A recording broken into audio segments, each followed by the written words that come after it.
फिर एक बार स्वागत है आपका क्रिप्टो लाइव में। क्रिप्टो लाइव हमारा एक खास शो है जिसको हम लेकर के आते हैं कॉइन डीसीएक्स के सहयोग से। कॉइन डीसीएक्स इंडिया का सबसे बड़ा क्रिप्टो करेंसीज का एक्सचेंज है, जब बहुत सारे क्रिप्टो कॉइन, बहुत सारे टोकन्स लिस्टेड होते हैं जिनको कि आप खरीद सकते हैं, बेच सकते हैं, इन्वेस्ट कर सकते हैं, ट्रेड कर सकते हैं। और बिटकॉइन जो सबसे प्रोमिनेंट होता है, जिसको कि हम लोग क्रिप्टो करेंसी का काइंड ऑफ सिनोनिम मानते हैं कि उसके नाम से ही जाना जाता है कि क्रिप्टो करेंसीज, या कई लोग शायद ये समझते हैं कि बिटकॉइन ही एक क्रिप्टो करेंसी है। उसमें आप अगर इन्वेस्ट करना चाहते हैं तो 10 रुपए से भी मात्र आप शुरुआत कर सकते हैं। कॉइन डीसीएक्स गो एक ऐप है कॉइन डीसीएक्स का, उसके थ्रू आप बहुत इजीली क्रिप्टो करेंसीज को खरीद और बेच सकते हैं, जो लीडिंग करेंसीज हैं, लीडिंग टोकन्स हैं। और इस क्रिप्टो लाइव शो में हम एक्सपर्ट्स के साथ में जुड़ते हैं और बात करने की कोशिश करते हैं, कि समझने की कोशिश करते हैं कि क्रिप्टो करेंसीज में हो क्या रहा है, और क्या क्रिप्टो करेंसीज में कहीं मौके हैं पैसे कमाने के लिए, और किस तरीके की चीज़ें चल रही हैं। तो आज हमारे साथ में एक खास मेहमान जुड़ रहे हैं। हमारे साथ में जुड़ रहे हैं उपिंदर सिंह जी। उपिंदर सिंह जी स्टॉक मार्केट के तो नहीं, लेकिन क्रिप्टो करेंसीज के एक्सपर्ट हैं। और उपिंदर सिंह जी से हम जानने की कोशिश करेंगे कि जब ये इतना बड़ा डाउनफॉल हुआ है। उपिंदर जी, बहुत बहुत स्वागत है आपका आज हमारे शो में। Thank you for inviting me. Thank you. Upinder ji, हम बार बार एक के बाद एक फॉल्स देख रहे हैं, क्या डरने की जरूरत है? मेरे हिसाब से अगर आपको याद होगा, आज से आई थिंक 1-2 महीने पहले जब मैं आपके साथ लाइव हुआ था, तो मैंने बोला था कि मुझे तब डर लग रहा है, मुझे कॉन्फिडेंस नहीं आ रहा मार्केट में, जिस तरह से लगातार चढ़ती जा रही है मार्केट। और आज जब सब डर रहे हैं तो आज मुझे कॉन्फिडेंस लग रहा है मार्केट में। अच्छा, कि अब मार्केट में एंटर होने का टाइम है। तो ये एक वो टाइम है जिस टाइम के लिए हर कोई सोच रहा था कि काश आ जाए, ये मौका आ जाए, लेकिन उनको लगता था कि नहीं, ये नहीं आ सकता। जिस हिसाब से मार्केट में एक मोमेंटम बन गया था, एक इतना ओवर कॉन्फिडेंस आ गया था मार्केट में। तो क्योंकि इतने कम टाइम फ्रेम में मार्केट ने कभी इतना राइज नहीं लिया क्रिप्टो मार्केट ने, तो इसी रीजन की वजह से इतने कम टाइम फ्रेम में मार्केट ने कभी इतना फॉल भी नहीं लिया। तो अगर ये फॉल आया है तो ये नेचुरल है। तो मैं ये मानता हूँ कि this is the perfect time to get into the market. And अगर आपको एंटर होना है, अगर आपको डर लग रहा है कि स्टिल मार्केट नीचे जा सकती है, तो कम से कम अपना 50% मनी तो आप आज एंटर कर सकते हैं और वेट कर सकते हैं बाकी टाइम, थोड़े और दिनों की, तो डिसाइड की बाकी का 50% आपको कब डालना है। तो आप ये कह रहे हैं कि क्रिप्टो करेंसीज में उतरने का अच्छा टाइम शुरू हो रहा है उन लोगों के लिए जो पहले ये बस मिस कर गए थे, उनके लिए एक सेकंड चांस है ये, कि बहुत ही किस्मत से मिला है। और 50% आप कह रहे हैं कि डिप्लॉय किया जा सकता है, यहाँ से 50% शुरुआत करी जा सकती है। तो छोटा भी आप नहीं कह रहे हैं कि 10-10% करके डालने की जरूरत है, यहाँ पे 50% तो अभी से डाल दिया जाए। इसके बाद आप कह रहे हैं कि इसके बाद अगर और डिप्स आती हैं तो वहाँ पे और इन्वेस्टमेंट बढ़ाया जा सकता है। बिल्कुल बढ़ाया जा सकता है। इसका रीजन बहुत सिंपल है। मैं 50% स्ट्रेट फॉरवर्ड क्यों बोल रहा हूँ, बिकॉज आप देखिए मार्केट में बीटीसी जैसा एसेट जो कभी भी बुल मार्केट में 40% से ज्यादा फॉल नहीं लेके गया, वो आज 50% से भी ऊपर फॉल ले चुका है। कहीं पे भी ऐसा लिखा नहीं है कि बुल मार्केट में 40% तक ही फॉल आता है, लेकिन अभी तक हिस्टोरिकल डेटा देख के हमेशा यही लगता था कि 40% तक आता है। But this does not mean कि ये बियर मार्केट चालू हो गया, बिकॉज बिटकॉइन ने अपने हिस्ट्री में कभी भी अपने ऑल टाइम हाई से सिर्फ 2x या 3x पे कभी भी अपना बुल रन खत्म नहीं किया है, और इतने कम टाइम में। एंड आई फील कि अभी जब हम इंस्टीट्यूशनल इन्वेस्टर्स को देखेंगे जिन्होंने एंट्री 30,000 से लेके 50,000 के बीच में करी है, जैसे माइकल सेलर लगातार 55,000 तक बाइंग कर रहे थे।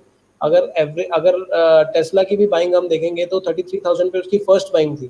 तो इस और ट्विटर ने भी अपना जो नेक्स्ट बाइंग करी थी वो 50,000 में करी थी। आपको लगता है वो इसको ज्यादा नीचे जाने देंगे? और अगर जाएंगे तो ये perfectly buy the dips option ही है, अपॉर्चुनिटी ही है, उसके अलावा और कुछ भी नहीं है। तो ये किस्मत है हम सबकी कि हमें ये डिप मिल रही है आज। जो एसेट्स यहाँ से इतना ऊपर, जैसे अगर मैं पोलका डॉट की बात करूँ, $50 जाके आया, आज वो $18 चल रहा है। जो यूनिस्वैप यहाँ से $45 जाके आया, आज वो भी $17-18 चल रहा है। तो इससे ज्यादा बढ़िया टाइम क्या हो सकता है उन एसेट्स को एक्यूमुलेट करने का? एंड आई विल सजेस्ट इस टाइम पे उन एसेट्स को एक्यूमुलेट करिए जो प्रोडक्टिव एसेट्स हैं, जो एक्चुअल में जिनका यूजेज हो रहा है क्रिप्टो वर्ल्ड में।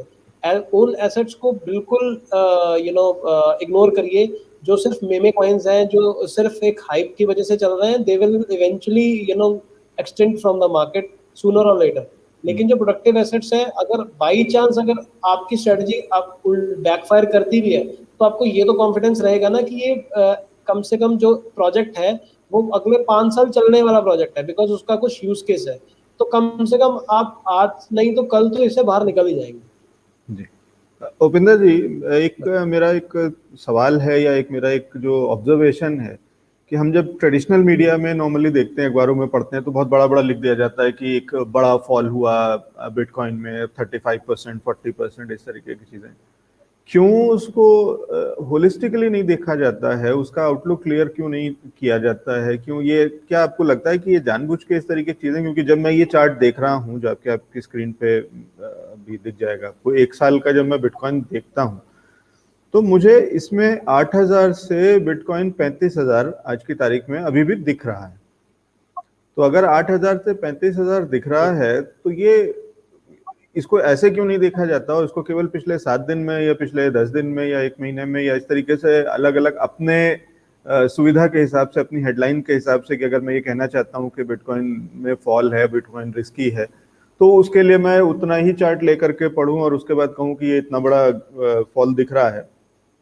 तो क्या ये आपको लगता है कि ये बायस है, ये कहीं कुछ ऐसी कमी है या इंफॉर्मेशन की कमी है? ये चार्ट पूरा उनके पास नहीं है, उनके पास इतना ही चार्ट है जो 1 महीने में ये दिखा रहा है कि 60,000 से और 35,000 तो आधा हो गया, उनके पास ये 1 साल का चार्ट क्यों नहीं खुलता है?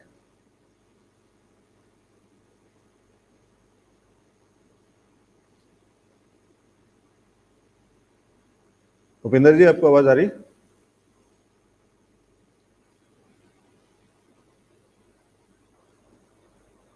हाँ जी, आई एम सॉरी, वो इंटरनेट में कुछ इशू आ गया। जी जी, कोई नहीं।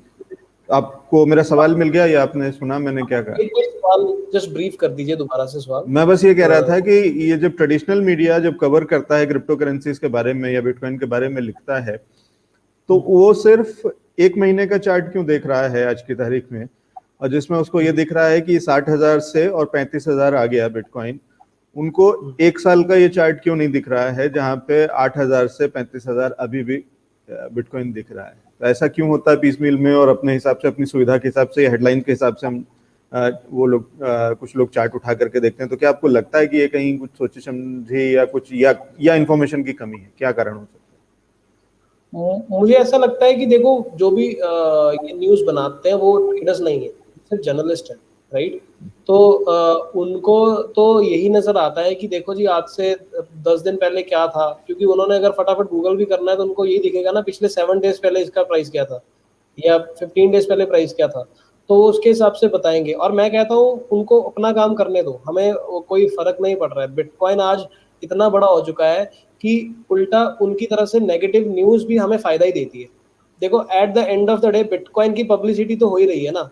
बिटकॉइन का नाम आज की डेट में मॉम्स एंड पॉप्स की कानों तक जा रही है कि बिटकॉइन इतना गिर गया। अब मैं अगर आपको अपना पर्सनल एक्सपीरियंस बताऊं, ये जो फॉल आया है, I was literally amazed and shocked to hear कि जो मेरे बिल्कुल क्लोज्ड वंस हैं, उनके कॉल्स आ रहे हैं, should I buy this time now?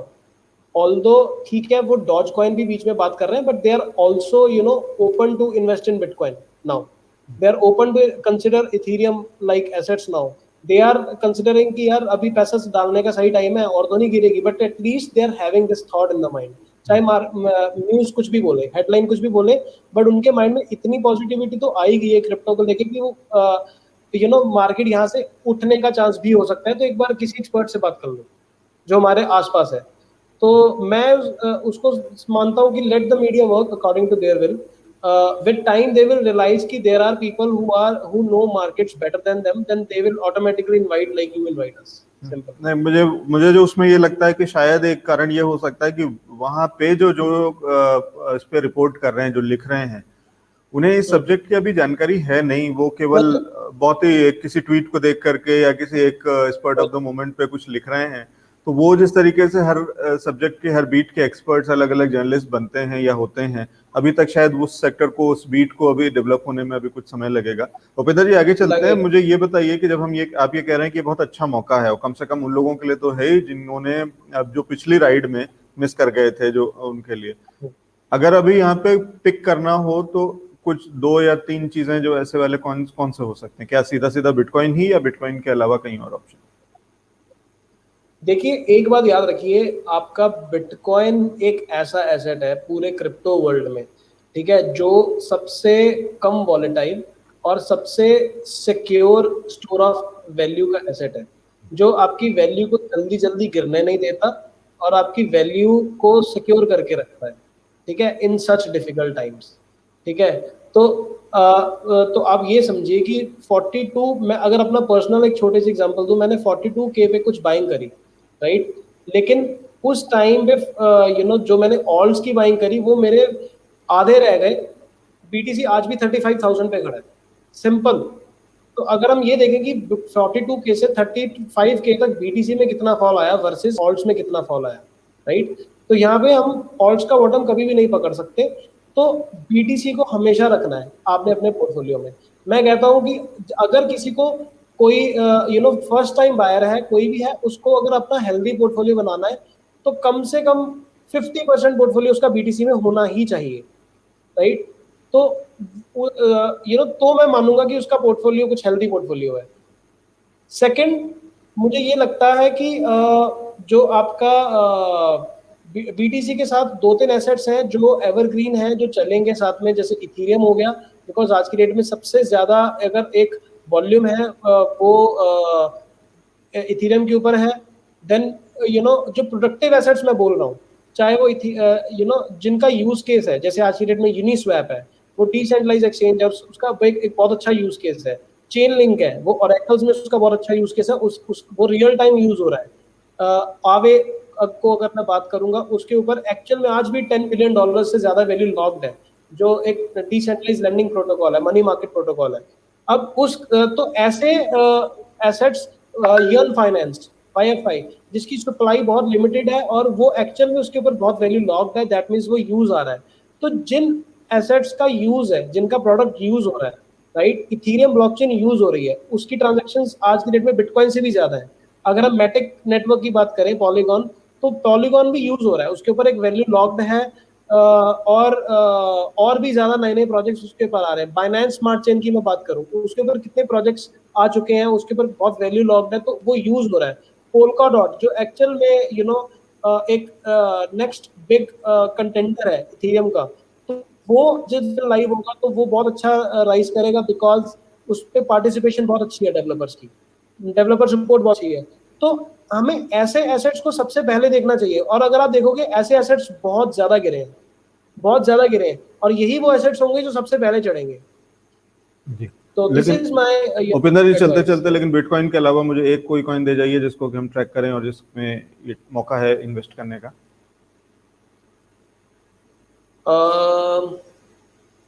It's difficult to से वन कॉइन, बिकॉज सारे कॉइन्स इस टाइम बहुत अच्छी पाए पे हैं, बट मैं स्टिल अगर बोलूंगा जिसपे मैं बहुत कॉन्फिडेंट हूँ, मैं बोलूंगा इस टाइम पे आवे। कौन सा? आवे। आवे। हम्म। AVA। Double AVE। हाँ, आवे।